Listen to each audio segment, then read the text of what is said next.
There are some people that are going to say that I got down and dirty and nasty in revealing the stuff that was told in that my relationship with James as a teenager. But my point with saying some of the things that I've said is to show the mentality level that he had at the time.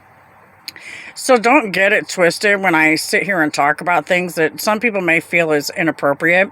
It sets a stage to give the tone of what the relationship was about. We got into personal business. And I did that because this man told me he wanted to be my husband. If he had not told me that, and told me things that he claimed about him were true. If he hadn't have said that type of stuff to me, I never would have married him.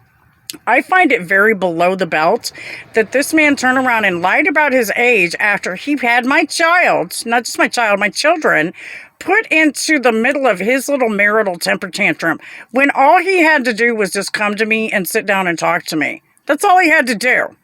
And I would have told him to his face.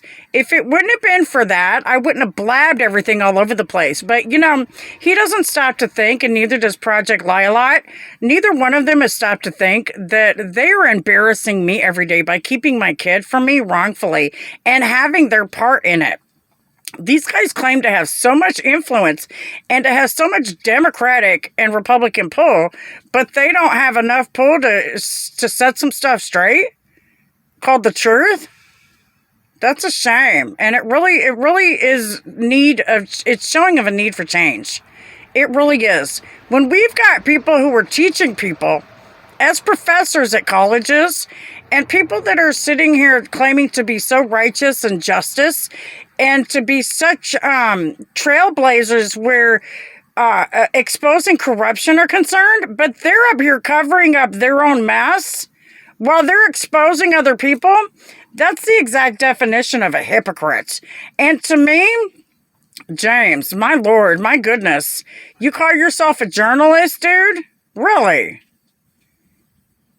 But, I have one of the biggest stories in the history of our country. This is groundbreaking that I called treason, and then these people obstructed justice. But you want to play childish games and put my kid in the middle of this stuff wrongfully. What about what this has done to my kids? Have you thought about that?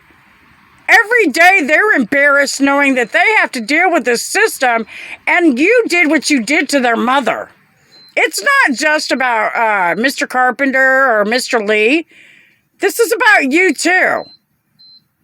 Maybe if you would have done what you were supposed to from the beginning, none of the rest of this would have happened, James. But you were the one who did what you did. You never took the effort to come back and talk to me and say, hey, I'm sorry. Or, hey, can we fix this? Instead, you're just going to let the courts just take my kids over and over and my property and everything that I have in inheritance. You have responsibility too. So don't get mad when I holler about teabagging. Because that's minor compared to what you did to me and my kids. With God's love, God bless America. Have a blessed day. And pray for me and my children, please.